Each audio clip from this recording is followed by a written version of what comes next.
Good morning. May I have your attention, please? Please welcome to the stage a student leader from the Indiana University Hamilton Lugar School of Global and International Affairs, Ramatu Sumare.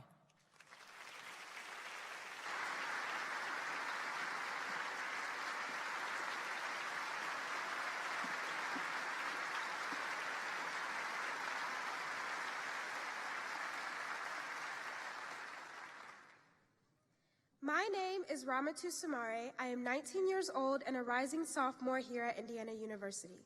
I am majoring in international law and global institutions at the Hamilton Lugar School of Global and International Studies. At Hamilton Lugar, we speak more than 80 languages. That's not only more than Mayor Pete speaks, but also more than any school in the country. We also explore cultures, domestic and foreign policy, and leadership. I have the privilege of being a Hamilton Lugar School Student Ambassador, the Community Outreach Chair for IU's Muslim Student Association, a Programming Chair for the NAACP IU chapter, and the Communication Chair for a new nonprofit called Lend a Hand Relief, which provides resources such as education to women and children in West Africa. As a child of immigrants and someone who has experienced life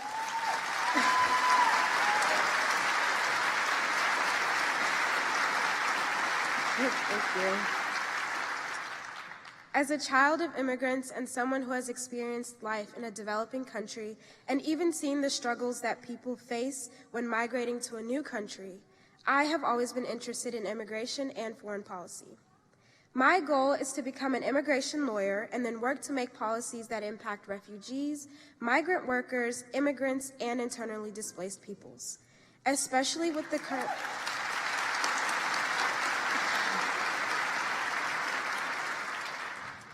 With the current trauma that the Sudanese are facing, this further encourages me to be an immigration lawyer. Because of my background, the world has always been of interest to me, whether that was excelling in my Spanish classes and diving into Latin American cultures, learning about the colonial French roots of my parents' home country of Guinea, or just learning about my religion and how the Arabian Peninsula influenced it. Indiana University has given me the privilege of learning from experienced teachers like Congressman and now Professor Lee Hamilton. For 34 years, Congressman Hamilton represented Southern Indiana, and during that time, he gained a reputation for level-headed judgment on questions of foreign relations, security, and intelligence. He headed national commissions on some of the toughest issues, including the Iraq Study Group and America's response to terrorism after the 9/11 attacks. He now shares his wisdom and knowledge of world affairs with students as a professor of practice in the school which bears his name and the name of another renowned Hoosier legislator, the late Senator Richard Lugar. Please join me in welcoming Congressman Lee Hamilton.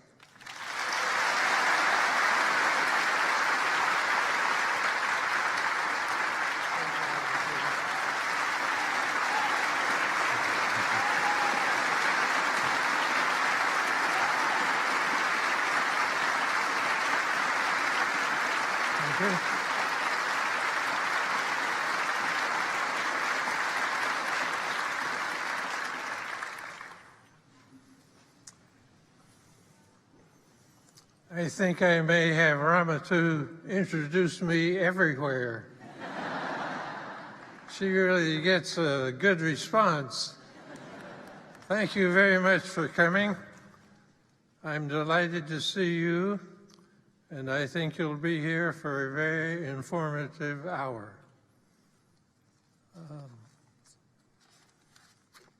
On your behalf, I express our appreciation to the Indiana University President, Michael McCarby, and the Provost, Lauren Robel, Dean Feinstein, for their willingness to open this superb university menu to leading presidential candidates who request opportunity to come here at their expense to make a policy speech.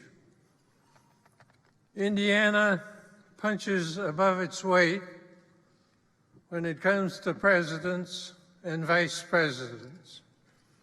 Presidents Benjamin Harrison and William Henry Harrison, of course, were Hoosiers. The greatest of them all, Abraham Lincoln, lived in Spencer County, just a few miles from here, during the formative years of his life. 6 vice presidents have been Hoosiers, including the current vice president, second only to the state of New York, a much larger state, of course, with 8. The latest Hoosier entry into the presidential sweepstakes is Mayor Peter Paul Montgomery Buttigieg.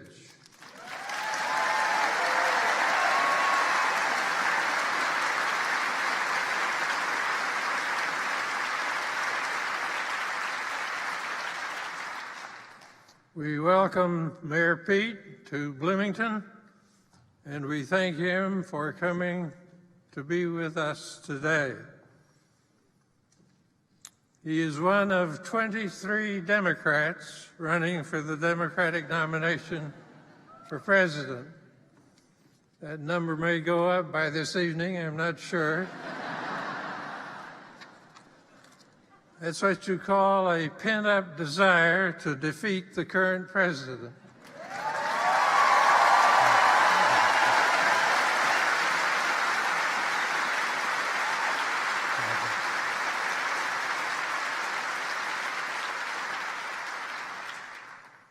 One or two of you are not applauding, and I can't figure out why.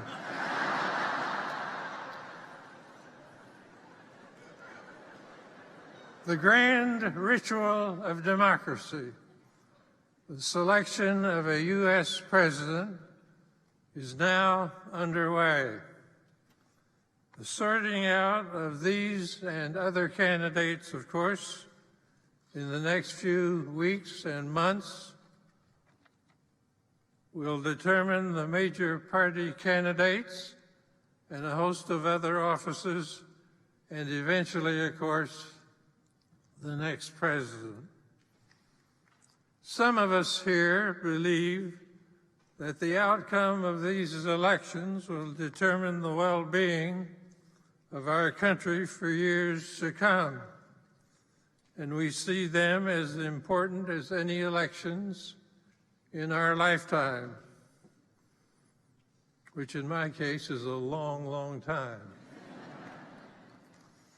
We admire and we appreciate Mayor Pete's energy, his intelligence, and vision as he makes his run.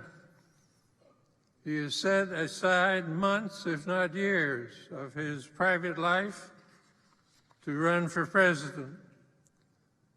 Since 2012, Pete has been mayor of South Bend, Indiana.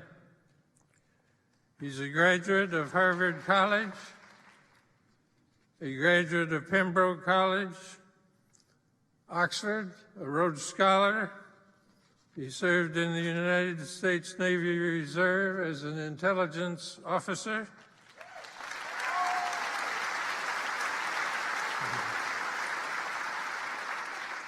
And deployed to Afghanistan in 2014. He has worked in Washington for former Secretary of Defense Bill Cohen, a Republican, and former Senator John Kerry, a Democrat. He supports universal health care.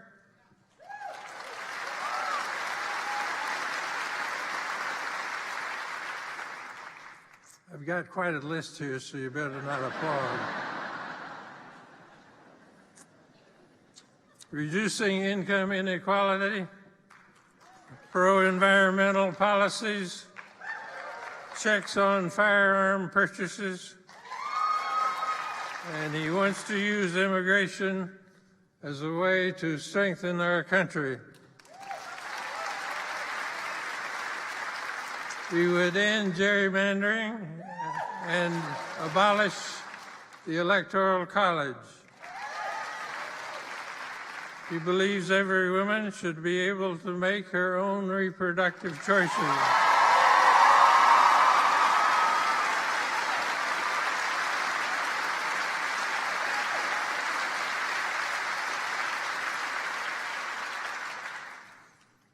I hope you're as nice to Pete as you are to me. He believes that a person should have the right to marry the person he or she loves.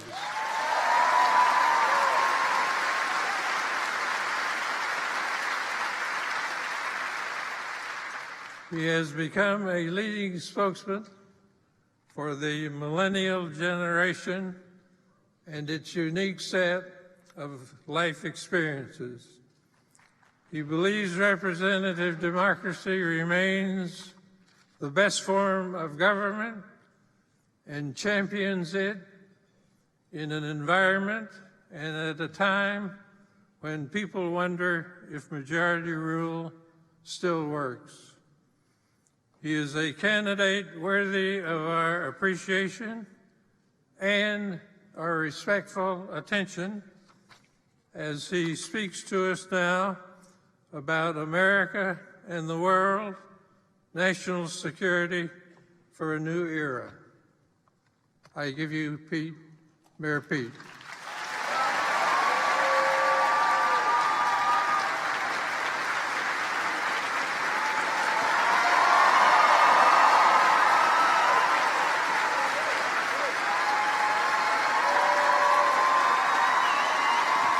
Thank you. Thank you.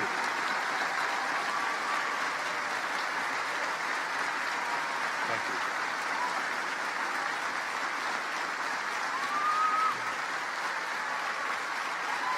Thank you.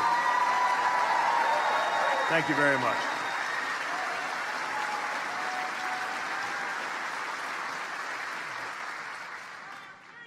Thank you, and good morning. I'm delighted to be here. Thank you, President McRobbie, Dean Feinstein, and your colleagues for hosting us at Indiana University, and I'm particularly pleased to be at a school named for two Hoosiers of global consequence, Lee Hamilton and Dick Lugar.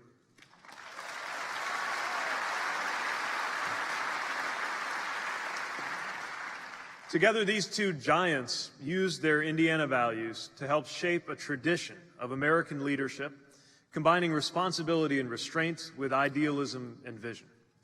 Thank you, Congressman, for your introduction. By his mastery of the relationship between serving a home district and addressing the affairs of the world, Lee Hamilton became one of this nation's most widely respected statesmen, and I'm profoundly appreciative of his encouragement and counsel over the years.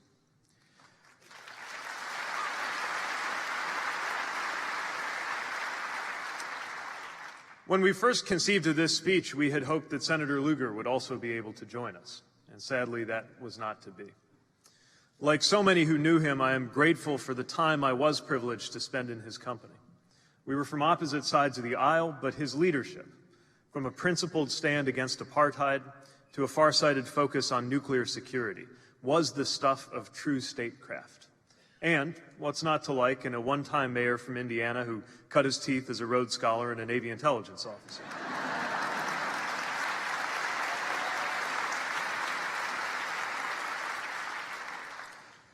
Senator Lugar once mused about the impact of time he spent with his grandchildren, saying, "What's the world going to look like when they're my age?" That really does take, he said, a huge imagination. And it's with that focus on the future and in that spirit of huge imagination that I'm standing before you. From the beginning, my campaign for president has been driven by the awareness that we face not just another presidential election, but a transition between one era and another, a fact of which the current presidency is as much a symptom as a cause. I believe that the next 3 or 4 years will determine the next 30 or 40 for our country and our world. And in that context, I'm thankful for this opportunity to share the worldview that shapes my understanding of foreign policy and national security. I do not aspire to deliver a full Buttigieg doctrine today. But I will illustrate how my administration would manage global issues. I want to lay out how I believe American interests and American values can be aligned across American relationships with a view to everyday life in places like my hometown of South Bend. My central purpose is to argue that the world today needs America more than ever, but only if America can be at her best. As a mayor from the industrial Midwest, as a product of the 9/11 generation, and as a veteran of the Afghanistan conflict, my own worldview is shaped, predictably, by my life experience. When I arrived in college in the fall of 2000, scholars were debating whether the end of the Cold War amounted to the end of history. The United States appeared to be the unchallenged leader of a global order, and the new century was expected by many to be peaceful and democratic. By the time I finished my studies in 2007, America was mired in 2 wars, its respect even among our allies had plummeted, and no one could be certain that the global future would be any better than the past. I was a sophomore when the towers fell and war came to my generation. I stayed up late debating things like the march toward the Iraq conflict in a student committee room at Harvard's Kennedy School, unaware that in a dorm across the street, a few students were in the early stages of coding a website that would become the engine of the social media revolution. A few years later, I would find myself feeling like I was answering for America, for all her gifts and all her flaws, as a student abroad, an American first in Tunisia and then at Oxford, at a time when the world was growing skeptical about America's leadership and credibility. By the weekend of my 10th college reunion, I was at Bagram Airfield in Afghanistan, the course of my life altered by American foreign policy. And through it, I've seen at home in South Bend why foreign policy is not a theoretical discussion for the Americans that I serve. From send-off ceremonies for reservists about to be deployed overseas, to union meetings of American auto workers making German-branded cars going to Chinese customers from right in our own St. Joseph County, I have seen the local impact of global engagements. The need for a new foreign policy vision could not be more urgent today. Since the election of the current president, the United States hardly has a foreign policy at all. And lest that seem like a partisan jab, I should acknowledge that for the better part of my lifetime, it has been difficult to identify a consistent foreign policy in the Democratic Party either. While the current administration lacks a coherent policy, it does show a pattern, a troubling one, when it comes to its conduct abroad. This administration has embraced and emboldened autocrats while alienating democracies and allies around the globe. It has undermined America's alliances, partnerships, and treaties. It has employed tariffs as tantrums, provoked trade wars while disinvesting in the education, healthcare, and infrastructure fundamental to our nation's long-term strength. It has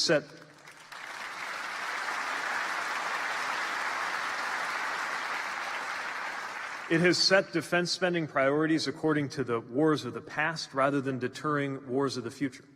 And it has been hostile to immigration, costing us people and skills we need while demonizing those who look or pray differently.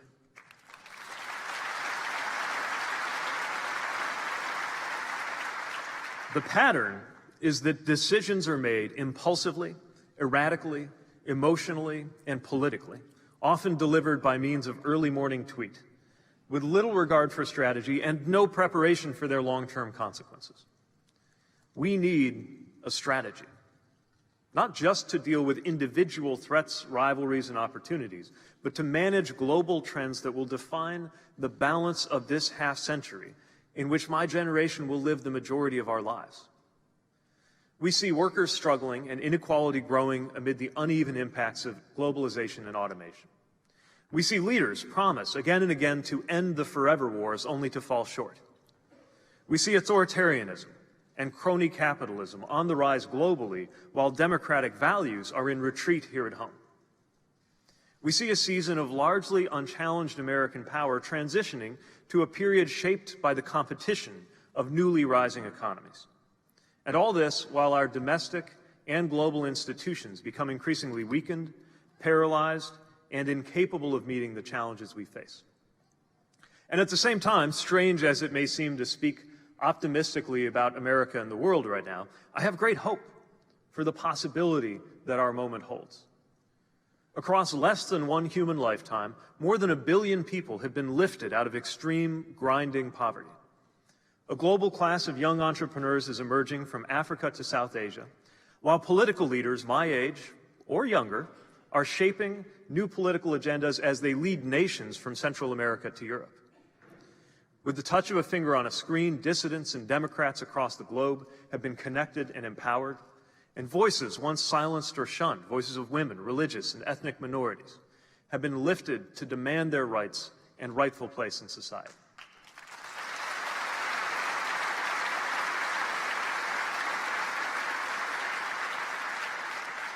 So, faced with this moment of enormous challenge and great possibility, it is not enough just to say that we won't conduct foreign policy by tweet. Nor would it be honest to promise that we can restore an old order that cannot, in any case, meet the realities of a new moment. Democrats can no more turn the clock back to the 1990s than Republicans can return us to the 1950s. And we should not try.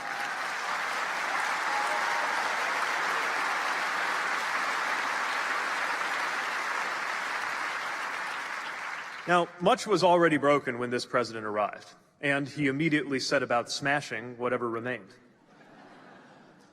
Paradoxically, this opens a unique window in which to grapple with the world as it is in the 21st century, with greater urgency and, in some ways, greater freedom than before. I often speak of the need for our politics and policies to contemplate the year 2054, the year in which I hope to retire, after reaching the current age of the current president.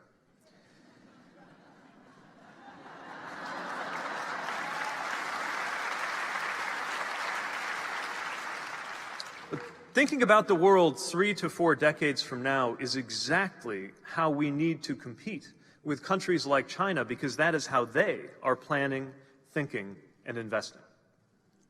Now, to think this far out in American policy, we have to move beyond the news of the day to our deep core principles.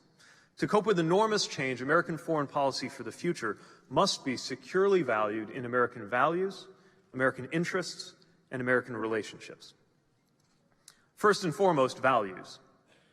The greatest strategic advantage for America has always been the fact that our country has stood for values shared by humanity, touching aspirations felt far beyond our borders.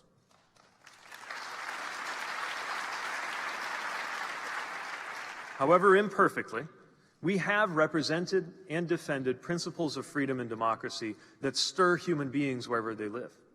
And whenever such principles have been vindicated around the world, American strength has grown.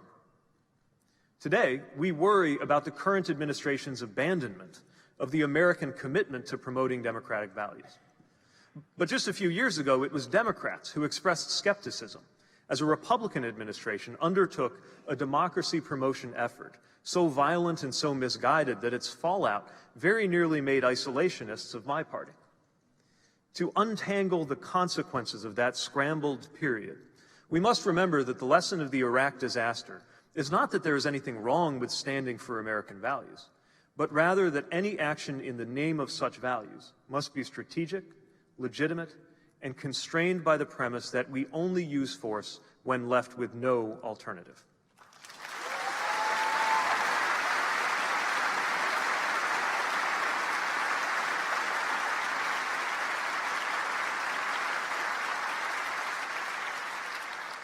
This brings me to the concept of the national interest.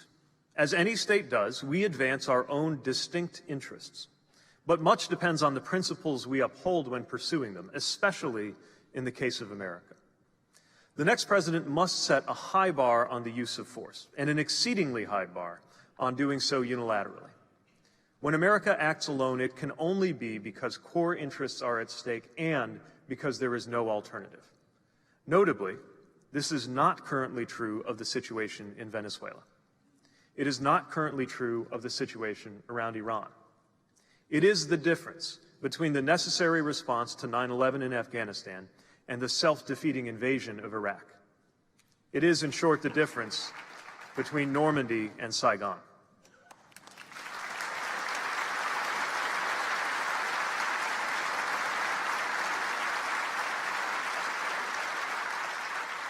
Which brings us to the third pillar of a foreign policy vision, American relationships.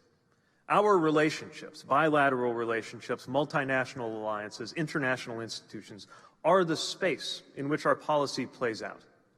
Each must be strengthened if we wish to promote American values and defend American interests. With this framework in mind, the tasks for the next president are clear. First, we must put an end to endless war and refocus on future threats.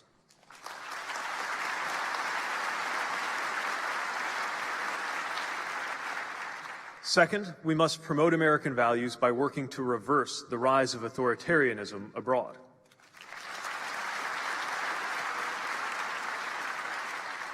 Third, we must treat climate change as the existential security challenge that it is.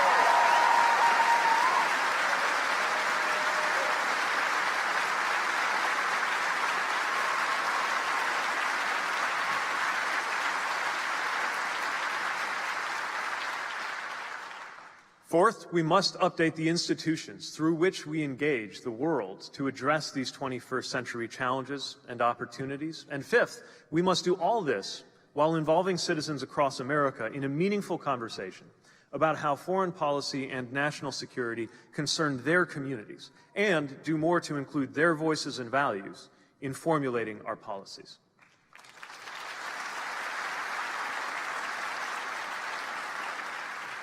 Not only must America do this in order to prosper, but the world also needs America to do these things. The world needs an America free from entrapment in endless war and prepared to focus on future threats. After 9/11, Congress passed and President George W. Bush signed into law an authorization for the use of military force to eliminate the threat posed by al-Qaeda and to attack the Taliban in Afghanistan. That law was barely 2 pages long, yet it has been used for 2 decades to wage wars and launch military strikes from the mountains of the Hindu Kush to the African Sahel. In mobilizing to meet the extremist threat, we did achieve a measure of military victory. But as the mission drifted, the collateral damage to our national moral authority was enormous, and we far too often bargained against our own values. Congress abdicated its responsibility on issues of war and peace. We spent $4 trillion and lost thousands of American lives, to say nothing of countless civilians caught in the crossfire.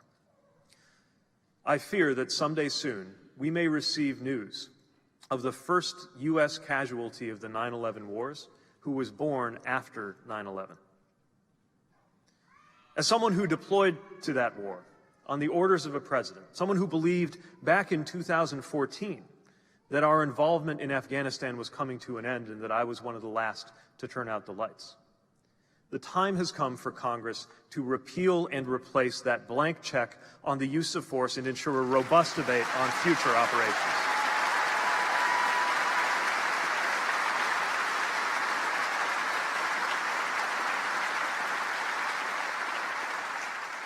We should never again send troops into conflict without a clear definition of their mission and an understanding of what will come after.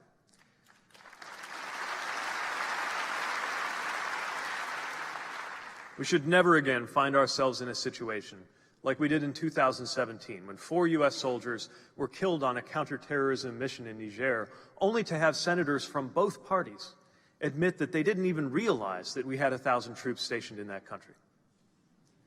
Correcting this is not only a matter of presidential restraint, but of renewed congressional oversight.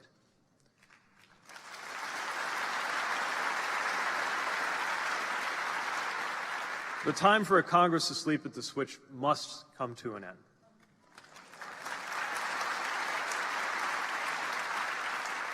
If members of our military can find the courage to deploy to a war zone, then members of our Congress ought to be able to summon the courage to take tough votes on war and peace.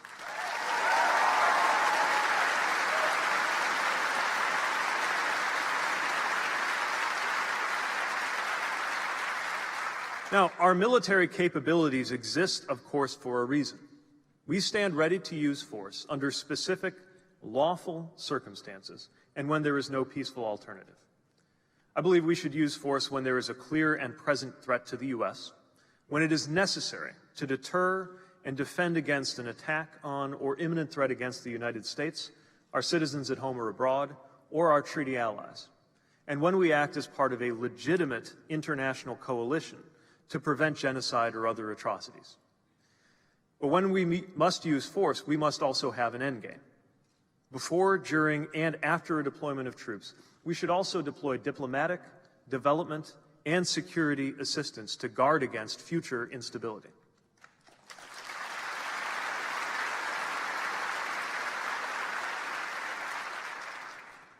It is not enough to define what we would not do or how we would not get dragged in. After all, war itself represents a kind of failure, and true success lies in preventing conflict. This is why we must anticipate and prevent threats around the world in a clear-headed and forward-looking way. Among the threats to American and human security, nuclear destruction remains paramount.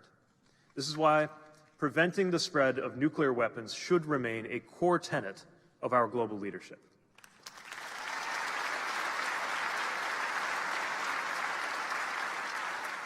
For this reason, I will rejoin our international partners and recommit the United States to the Iran nuclear deal.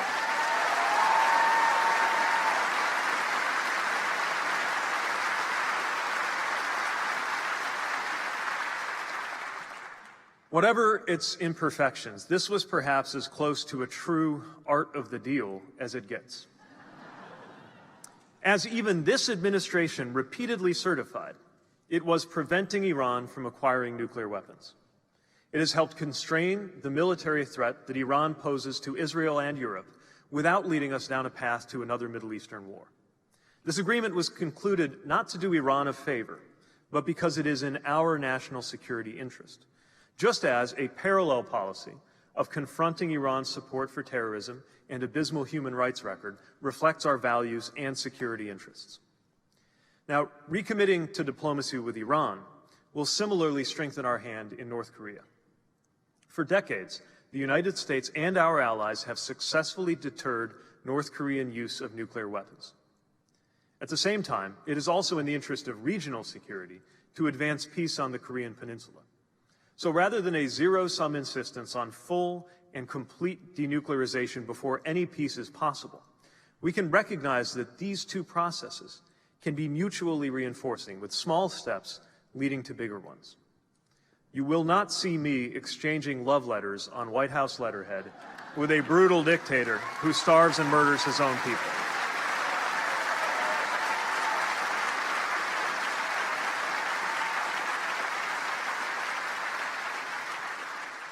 But you will see my administration work to create the conditions that would make it possible to welcome North Korea into the international community.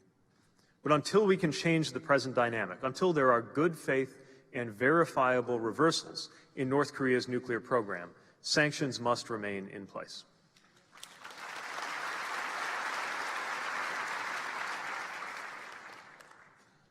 Now, beyond state-sponsored nuclear proliferation, we also face the continued threat of stateless terrorism and extremism at home and abroad.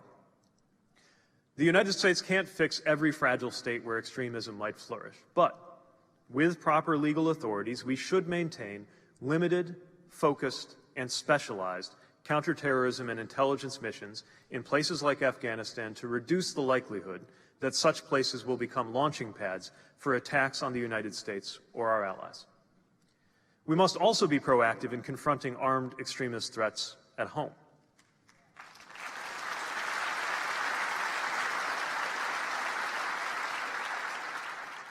In my Navy counterterrorism training, I learned about the ways in which terrorists' top priority is to become your top priority. So as a nation, we have to decide, as we go about our daily lives, what level of risk is acceptable. When it comes to our privacy versus our security, what trade-offs are we willing to accept? We must be vigilant in protecting our lives from threats posed by terrorists. We must be no less vigilant in protecting our liberties from the threat of being undone by our own hand in times of widespread fear.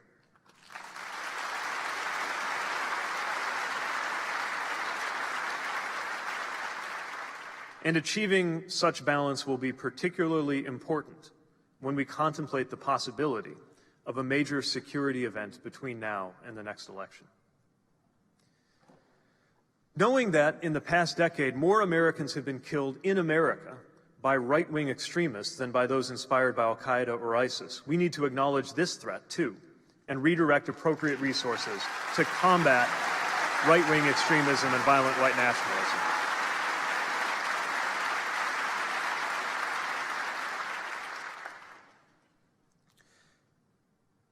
The world needs an America ready to reverse the rise of authoritarianism while revitalizing democracy at home and advancing it among our allies.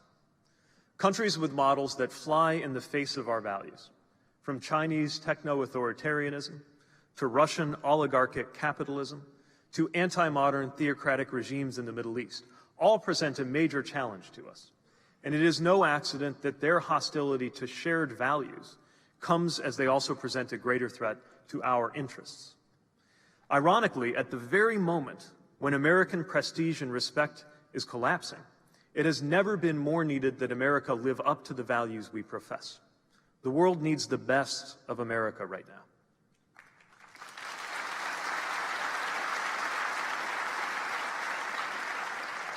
Now, our approach to each region in the world should be guided by an understanding of our interests that is true to our values.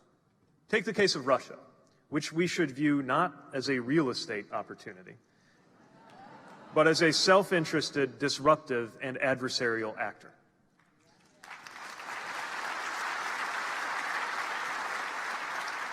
As the most unequal economy of any major power, Russia represents a striking example of what happens when a country attempts to set up capitalism without democracy. And the forces unleashed there, nationalism, xenophobia, homophobia, and repression of the press, are both highly disturbing in that country and disturbingly ascendant in our own country.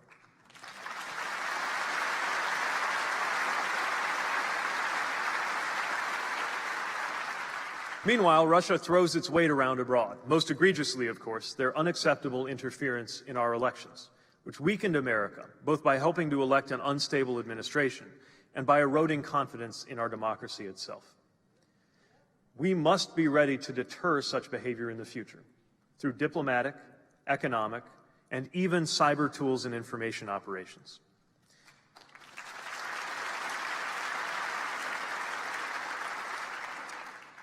But we must also deal with the real weaknesses that the Russians exploited, not just the gaps in our technology, but our capacity to be too easily turned against each other.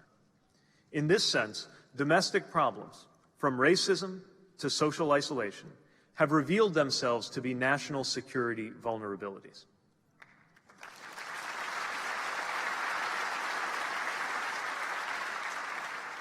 We've also seen regionally destabilizing Russian behavior, from activities on the Crimean Peninsula and in eastern Ukraine to conduct with regard to intermediate-range missiles.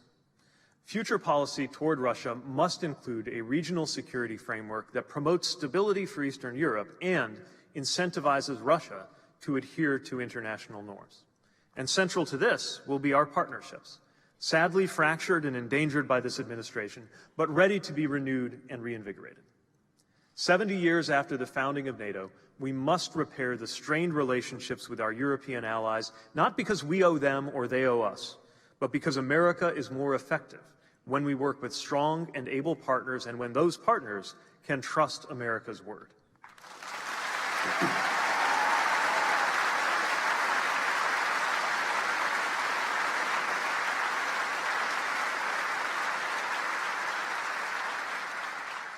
In Latin America, too, universal values that we support as Americans are at stake. Casual references to throwing U.S. troops at situations like the crisis in Venezuela will not help. But engagement will. That means adding, not subtracting, to USAID efforts in Central America.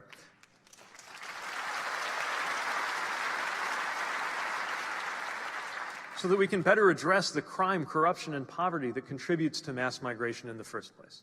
And it means working closely with Mexico, one of our largest trading partners, knowing how much we have to gain when Mexico is more prosperous and stable.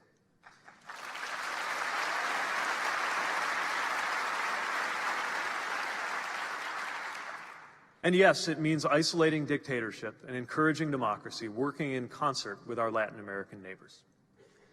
On the African continent, the winds of change are sweeping aside old regimes and certitudes. In Algeria, a new generation has risen up against a sclerotic government. In Sudan, women have led a revolt against a criminal one. And in Ethiopia, we have seen what it looks like when hope triumphs over hostility. By 2025, nearly 1/5 of the world's population will live in the nations of a rising Africa, 60% of whose people are now under the age of 25. That continent now boasts some of the fastest growing economies in the world, which have lifted millions out of poverty and into the global marketplace.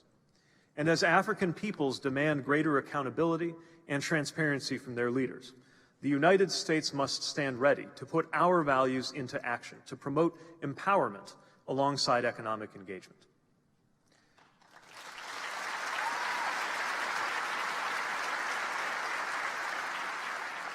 From the Arctic to South Asia, American interests will be better served when American behavior aligns with values and norms shared across humanity. And as we mark the 30-year anniversary of the Tiananmen massacre, the challenge of China presents perhaps the most pressing example anywhere of the need to stand for American values amid the rise of a potent alternative. The Chinese alternative is the international expansion of authoritarian capitalism. As we speak, the Chinese government is developing a repressive digital surveillance state. In Xinjiang, up to 1 million Muslim Uyghurs are being interned in so-called re-education camps.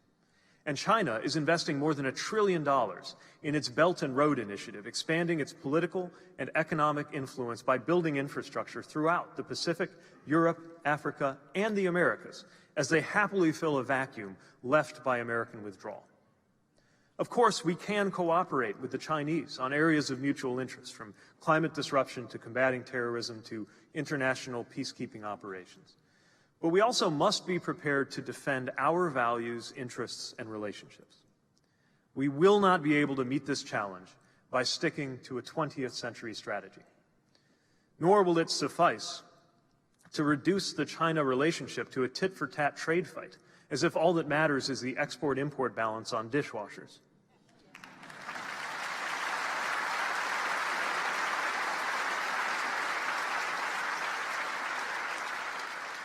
Meeting the challenge of China means we must maintain investments in a military that can deter aggression and adventurism. As with Russia, we also need to invest in strategies to deal with less overt threats, political interference, proxy wars, cyber attacks, and the potential weaponization of economic and technological interdependence. But beyond that, the new China challenge provides us with an opportunity to come together across the political divide. At least half the battle is at home, enhancing our domestic competitiveness and stability. The idea that the American way is superior will be difficult to authenticate as long as our federal government is liable to shut down over policy disagreements, as long as Congress can't deliver even on items of consensus among the American people. We will not be very convincing if the world sees China invest more in infrastructure abroad than we are prepared to invest here at home.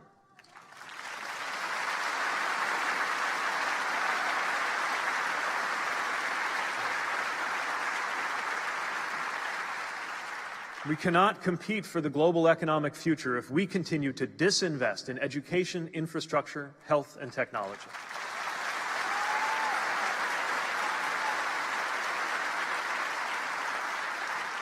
If gross inequality and declining social mobility persist in our country, our economic and political system will become less and less respected on the world stage. Which is why perhaps the single best thing we can do to roll back authoritarianism abroad is to model the strength of inclusive democratic capitalism right here in the United States.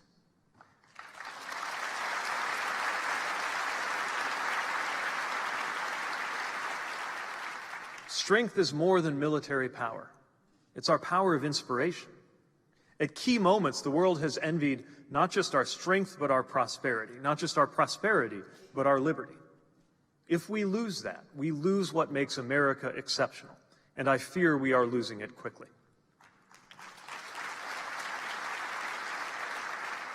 It's hard to condemn crackdowns on a free press when our president calls our own news media the enemy of the people.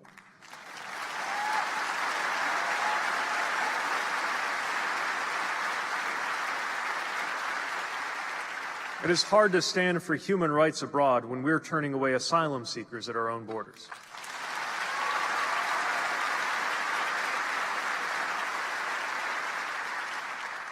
It is hard to promote accountability and the rule of law when foreign governments can curry favor as cheaply as the bill for a few nights' stay at the president's hotels and golf courses.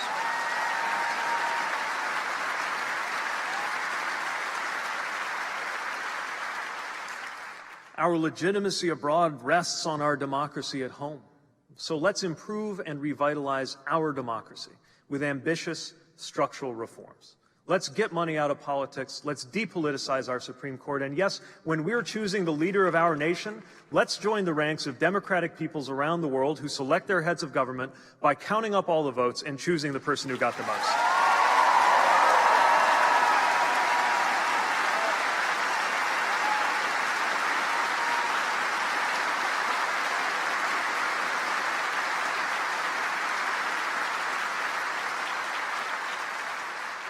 Above all, let's lead with our values right here at home.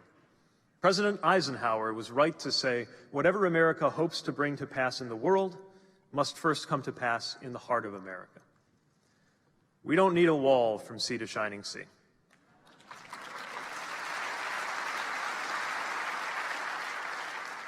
What we need is to manage immigration and our border humanely, securely, and effectively.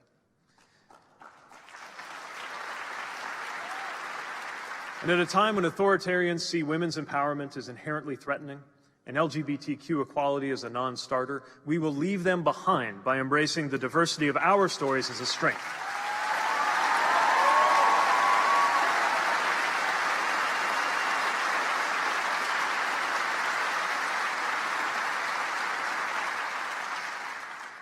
And when synagogues and mosques have been viciously attacked, let us aspire to the example of New Zealand's 38-year-old Prime Minister, Jacinda Ardern.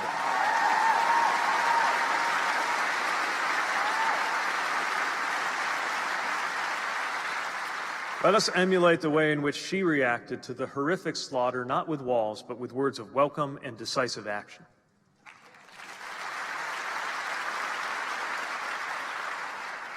We model these values at home in order to be convincing around the world. We must also ensure that our relationships around the world reinforce the values that anchor us here at home. That means upholding our values when dealing not just with our adversaries, but with our allies. The Middle East is one of the most important examples of a place where we can and must uphold our values while advancing our interests. We will remain open to working with a regime like the Kingdom of Saudi Arabia for the benefit of the American people. But we can no longer sell out our deepest values for the sake of fossil fuel access and lucrative business deals.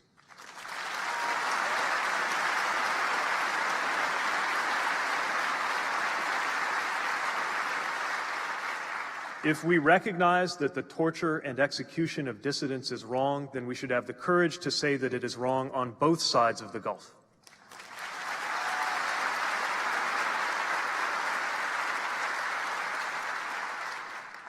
The closer an ally, the more important it is that we speak truth to them.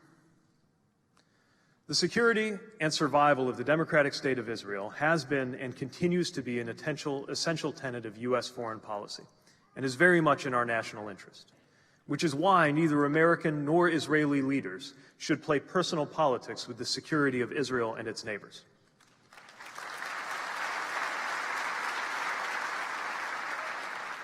Just as an American patriot may oppose the policies of the American president, a supporter of Israel may also oppose the policies of the Israeli right-wing government.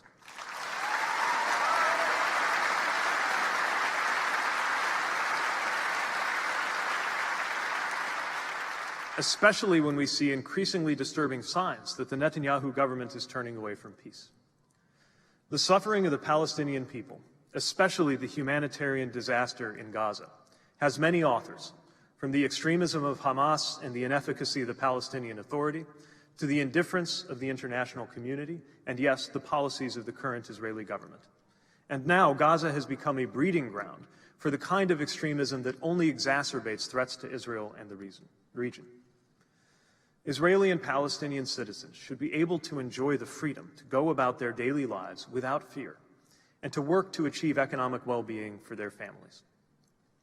As Israel's most powerful and most reliable ally, the United States has the opportunity to shape a more constructive path with the tough and honest guidance that friendship and fairness require. The current state of affairs cannot endure. The pressure of history and the mathematics of demography mean that well before 2054, Israelis and Palestinians will have come to see either peace or catastrophe. A two-state solution that achieves legitimate Palestinian aspirations and meets Israel's security needs remains the only viable way forward, and it will be our policy to support such a solution actively.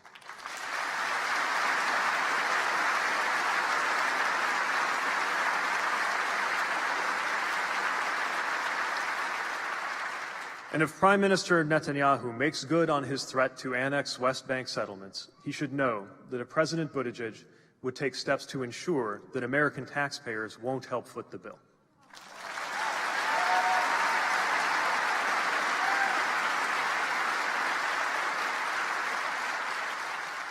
At home and abroad, it is not too late for America to restore her leadership position as a beacon of values that are both universal and at the core of the American project: democracy, freedom, shared security. The world does need America to model our values. And the world needs America to prioritize climate security.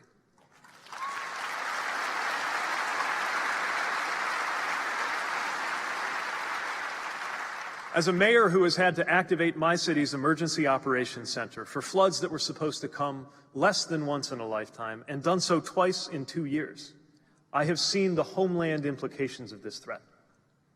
We've seen warnings from a generation ago realized today in floods in Indiana, tornadoes in Alabama, hurricanes in Puerto Rico, and the fires in California. And despite what we hear from this administration and from far too many Republicans in positions of responsibility, climate disruption is here. It is no longer a distant or theoretical issue. It is a clear and present threat.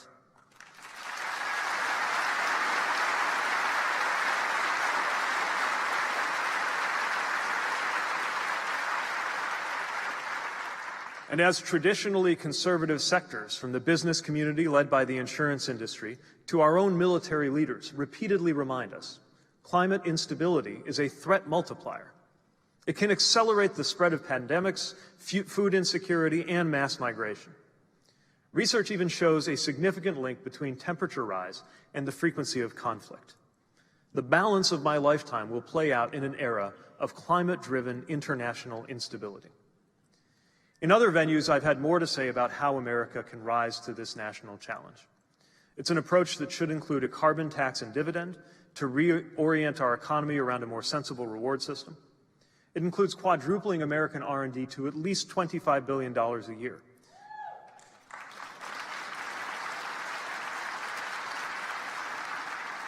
Leading the way on research into renewable energy, energy storage, and carbon storage.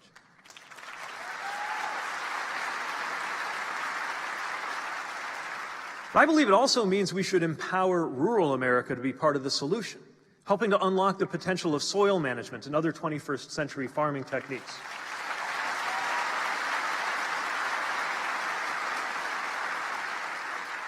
And we could offer a new kind of support for cities and towns seeking to reduce their dependence on carbon. But today I want to emphasize the potential of climate diplomacy and the kind of world we might build when climate stands alongside democracy and human rights as a central goal and a source of legitimacy for nations in global affairs. Rejoining Paris is just the beginning.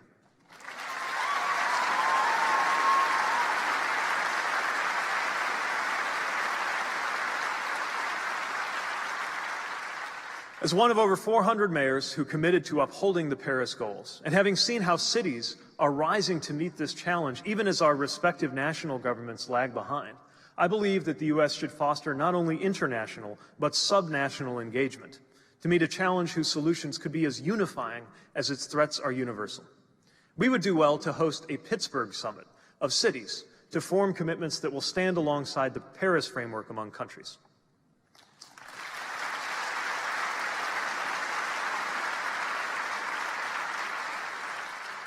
Building a robust global framework for climate diplomacy is the right thing to do.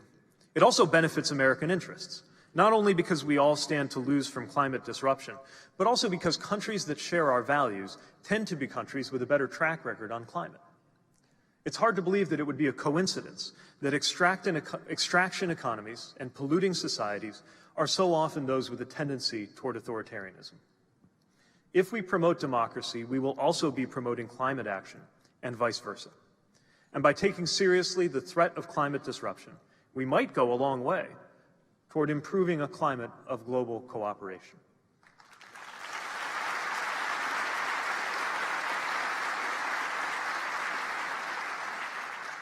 So yes, the world needs America to lead on climate. And fourth, the world needs America to update the institutions through which we engage with the world, ensuring that they reflect the fact that our world is closer to 2054 than it is to 1945.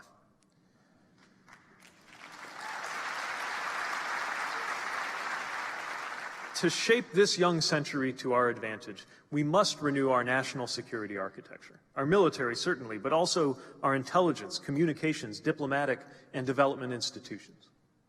It begins with taking a hard look at defense. The U.S. has long sought to maintain total dominance in conventional war. But in the coming decades, we are more likely than ever to face insurgencies, asymmetric attacks, and high-tech strikes with cyber weapons or drones. Yet our latest defense budget calls for spending more on 3 Virginia-class submarines, $10.2 billion, than on cyber defenses. It proposes spending more on a single frigate than on artificial intelligence and machine learning. To adequately prepare for our evolving security challenges, we need to look not only at how much we're spending on our military, but what we're prioritizing. And chief among those priorities must be the sacred obligation we have to take care of the men and women who fight our wars.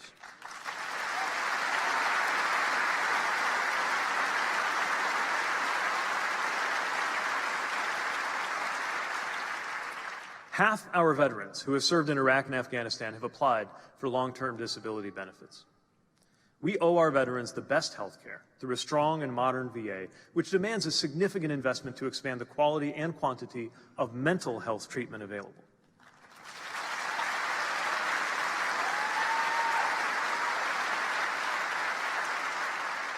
But caring for veterans also means helping them and their families return to the normalcy they seek.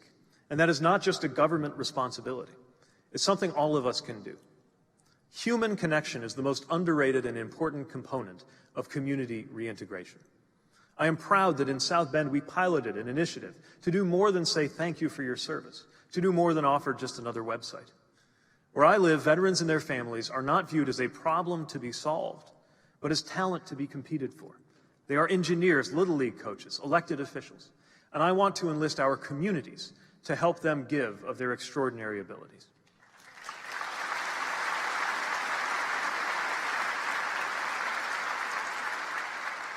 Beyond taking a smarter approach to our defense and our care for veterans, we must also rethink our intelligence and communications. We owe our intelligence community a deep debt of gratitude for the manner in which they stepped up and safeguarded our security in the years since 9/11. But for too long, they have focused on too few threats. In a world where data and disinformation dominate, we should revitalize our intelligence services with an investment in new people and a renewed commitment to tools like human intelligence and next-generation information operations. The same goes for spreading the right kinds of information. It's not enough to combat falsehoods. We must also disseminate truth.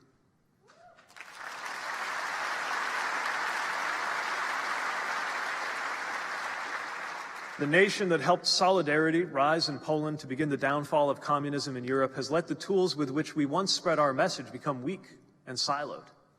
It's time we took an integrated and innovative approach, bridging public and private sectors. International communications must not be a neglected subset of our global engagement. It is a key to helping the world understand who we are and what we stand for. Ultimately, our national security and foreign affairs strategy will only be as robust and sophisticated as the people we recruit to carry it out. The world is not standing still.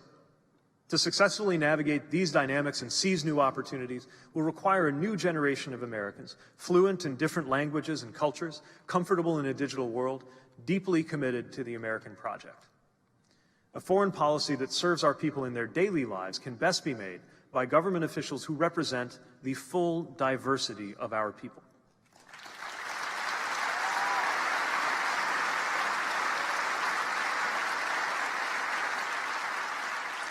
For far too long, our national security establishment has not reflected this diversity. So we must work to upgrade our hiring practices to promote diversity and excellence, and no matter where they come from, our finest minds should find it as attractive and compelling to serve in Foggy Bottom or USAID or Langley as it is to work on Wall Street or in Silicon Valley.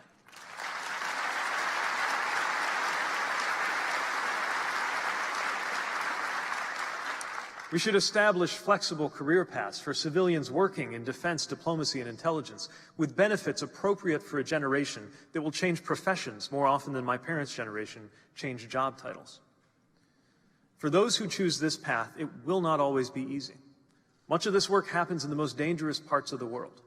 And our Foreign Service officers and development officials, our intelligence community, must know that Congress and their president have their backs, are committed to their mission, understand and have prepared for the risks, and will not abandon them or their mission, nor scapegoat them in congressional investigations at the first sign of trouble, and will absolutely not use them as political props or pawns.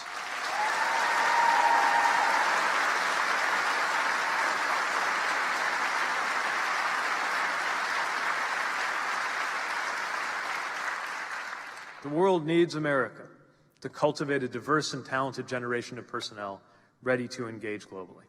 And finally, the world needs America to be in touch with our own communities. A foreign policy for 2054 must be grounded in the everyday lives of communities across the United States. One thing I've learned on the job in South Bend is that all politics is not just local, but personal for someone. And global politics is no exception. Yet the discussion in the media, in the academy, and in official Washington seems to proceed sometimes as if foreign policy were far off in its impact and meaning. One former official recently acknowledged, when the national security team sat around the Situation Room table, we rarely posed the question, what will this mean for the middle class? In my White House, we will, because our purposes abroad are rooted in our aspirations at home.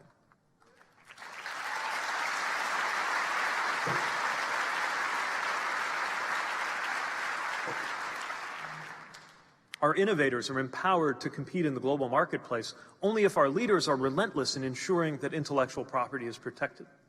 Our workers are empowered to secure their fair share of global economic growth only if workers abroad cannot be stripped of labor rights and forced to produce at unfair wages that undercut American workers.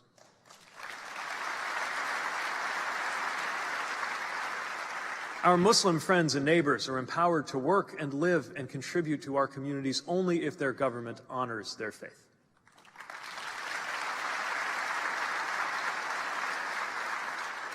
Decisions made in the White House Situation Room do reverberate throughout America's living rooms, and every decision concerning the South China Sea should be made through the prism of what it means for a place like South Bend.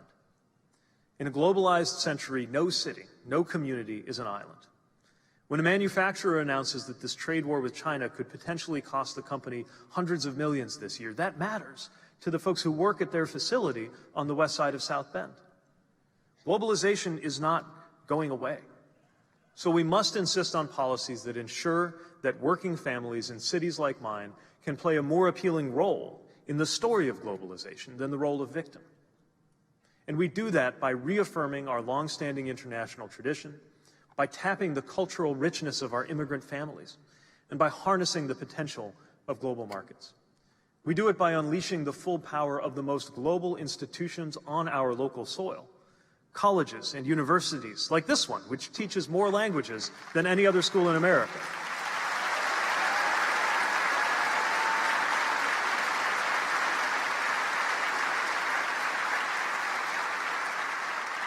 Training that next generation of global leaders. And we do it by ensuring that our local leaders, our state and local experts, our governors, yes, our mayors, are not bystanders in that dialogue. Whether the issue is climate change or trade or immigration, local leaders should be at the table from the beginning, empowered to speak with our national diplomatic, commercial, and military leaders. To thrive in the coming decades, we must bring the foreign policy conversation out of Washington and into the rest of the country, and bring the rest of the country into the Washington foreign policy conversation. When I was deployed, living the famous military rhythm of hurry up and wait, I spent much more time reading and reflecting than I usually do at home. I thought about how wars start, how they end, and how sometimes they don't.